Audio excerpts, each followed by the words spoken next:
New Jersey is the most developed state in the nation, so anytime municipalities can protect our remaining natural areas, it is worth celebrating. But what happens once the land is protected? Christine Hall of the North Jersey RC&D Council provides a primer for stewardship, showing how towns can maximize the benefits of their open space purchases. Okay, great.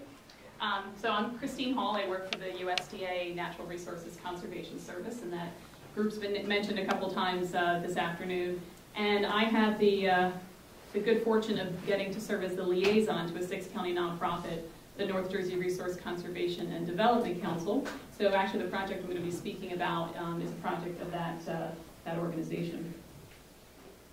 So I'm going to tell you a little bit about who the North Jersey RC&D is, because I'm sure there's some folks in the audience that haven't heard of us before. Do an overview of the SOS program, some examples of land management, and the benefits of the program. So the RC&D is a 6-county nonprofit. You can see the area that we cover, and much of the Raritan Basin is covered by the North Jersey RC&D, but Mercer, Middlesex, Monmouth are not. But we have crossed over the line into the South Jersey RC&D territory and done some projects there. It is a board that is made up of representatives from the freeholders from the 6 counties.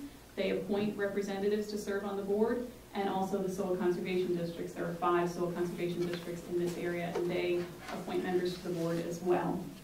And we also have a really neat public-private partnership with the NRCS, which is me, really unique. It allows the federal government to partner with this nonprofit and provide a coordinator to help the nonprofit do their good work. And you can see a list on the bottom of some of the projects that the RC&D has been involved with. And the one that I want to focus on is the SOS, Stewardship of Open Space. This is something that I know a lot of the other nonprofits, and I'm sure a lot of municipalities and county folks here have been thinking about and talking about for years. We've been aggressively working to preserve lands in New Jersey because that was a desperate need.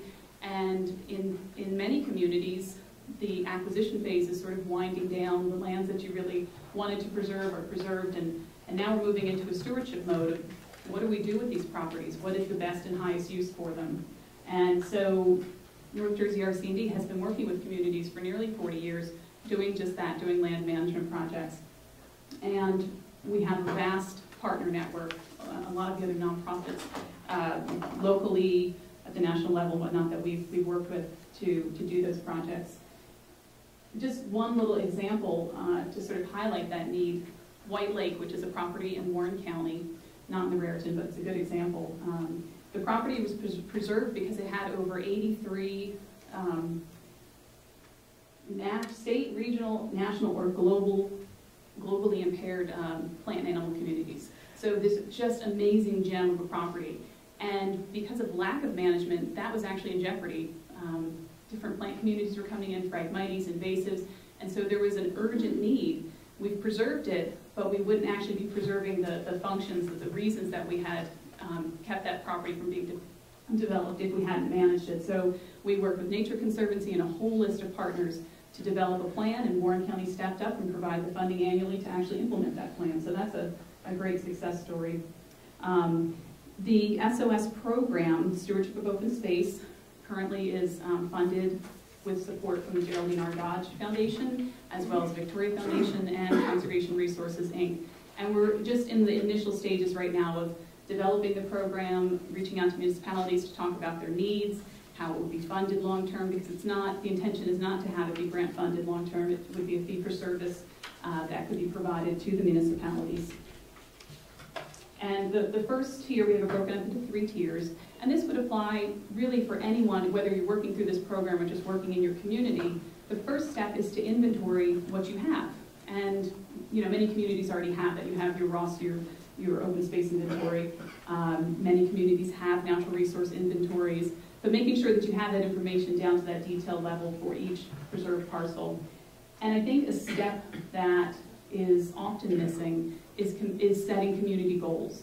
And really having a conversation with not just the Open Space Committee, but Recreation, Environmental, and others in the community, bringing in issues like cultural resources, community food systems, local fuel systems. There's so many opportunities, and we don't talk about them and think about it. they're just never going to happen. You need to put it on paper and write those goals down. And then the next step would be actually looking at individual parcels. Now that you've got a big picture of what you would like to do in the community, what you'd like to see, then you can break it down and say, well, okay, we'd love to have local food or a community garden, so let's work on this property because this property has the best soils and the best access to the transportation network or whatever it might be, and that's where we're going to site our community supported ag operation, and we're going to have a long-term lease with a farmer so they can participate in these programs and do that in the most environmentally protective way. And by working through a process like this, it also provides the opportunity to look beyond your boundaries and look for linkages with other communities, whether that's for trails or other resource protection initiatives. Or also shared services. We definitely want to focus on cost savings. And then our third tier of the program, so the first was inventory and goal setting, the second is planning, and then the third is implementation. And this is where, like I said, North Jersey RC&D has been working for nearly 40 years with communities doing implementation projects. And we have resources to assist with funding. I definitely want to reiterate what John had said about working with partners, and I know Mark and Chris mentioned that as well, that there are so many groups out there that would love to work with you in your community to help you implement these programs and know that network of folks out there that can help you. We also have lots of experience with volunteer management. We've used everyone from the Boy Scouts to the prisoners. We just schedule them on different days. And I'm just going to go through a couple of quick examples of some types of implementation projects.